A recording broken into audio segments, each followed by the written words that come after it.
Hey, what's up everybody? Thanks for watching another Less Action, More Figures video review. Today I'm bringing you a figure I'm really excited about. I love it. It's an older figure, but one I'm glad I added to my collection when I did. It is the Goku Grandista figure. So this is a series that a lot of people love for good reason. I've actually purchased 5 of these figures now, and this will be the first one I'm reviewing on my channel, so keep an eye out for those coming soon. This one I found at GameStop, EB Games. It was sitting there for a while, contemplated buying it, and I really just didn't want to buy it because of the fact that I have so many regular Goku figures already. But because of the size of this figure and the quality of it, I felt like I should add it to my collection, and then it kind of became a rabbit hole of me buying this series. So let me kind of show you around this figure, what I think of it, and give you some more details.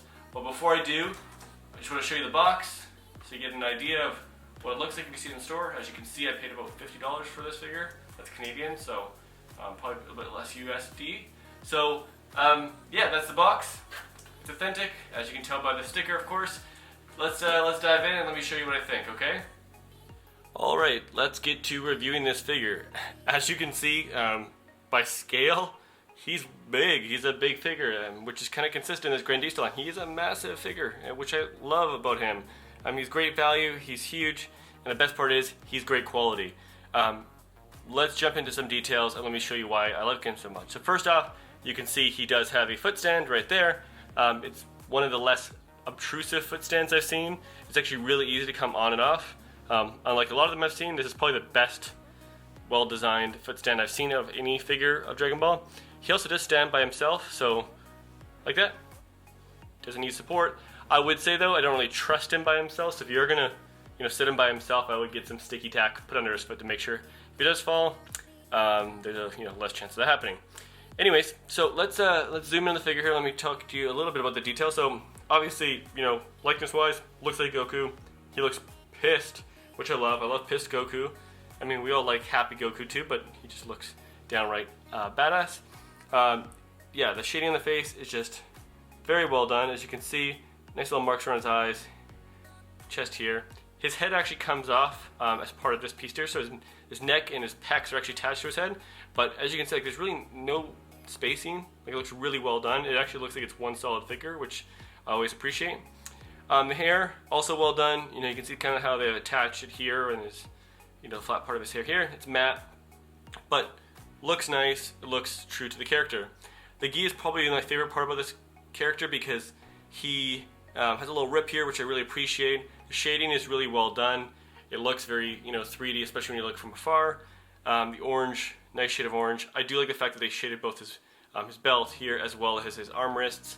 And a lot of figures these days, they kind of cheap out and don't do that, and I find it weird. And I'm actually going to review one later on that has this problem, but when these two are different colors, it just looks really cheap. So I don't like that.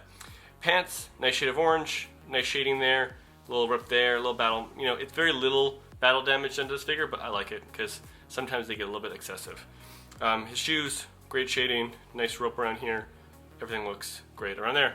Back, I'm not going to talk too much about the back because, it's the back, but there is shading, the pants look fantastic, and everything else looks fantastic about this figure, and whatever that is, but it's there. It's some sort of muscle that he has on the back of his neck, and then his arms, you can see, nice detail, nice shading overall.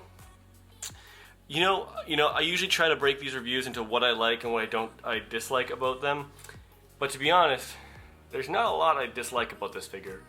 I would say there's probably nothing. Besides the fact it can be hard to find now, this is a magnificent Goku figure, and if you're looking for a larger size Goku, this is the one to get. I do like some other renditions. I showed you the 20th film edition Goku that I like a lot. It was the first review I ever did on my channel. But this guy is huge, and he's great value if you can pick him up for the retail price of $50.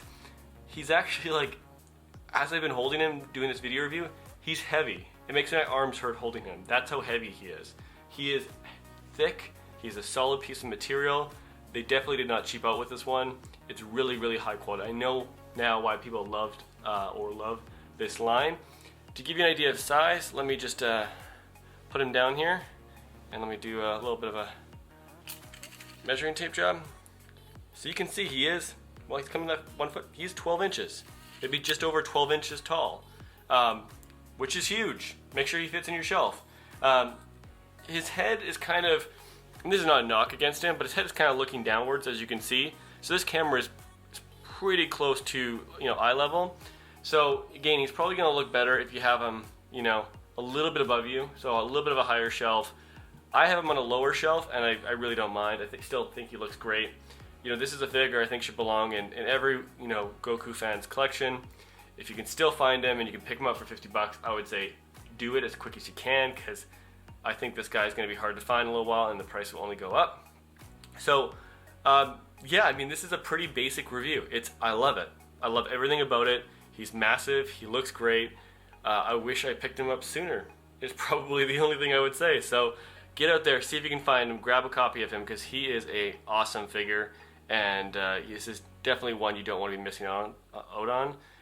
10 out of 10 if I did ratings, so go and check him out. Get into balance there. I'll bring back in the box so you can get another picture of what he looks like. He is taller than the box. I will say, when I looked at the box, one of the reasons why I almost didn't pick him up is that he does have glossy hair in the box. I'm not a huge fan of glossy hair. I know some people like it.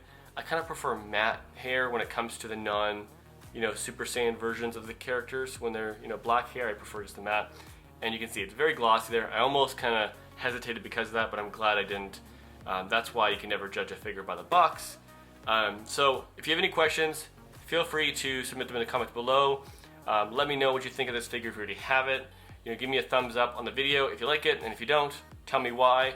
And if you want to see more of these videos, feel free to subscribe. Makes my day. So with that being said, that's been it for another video review, and look forward to posting the next one. Peace.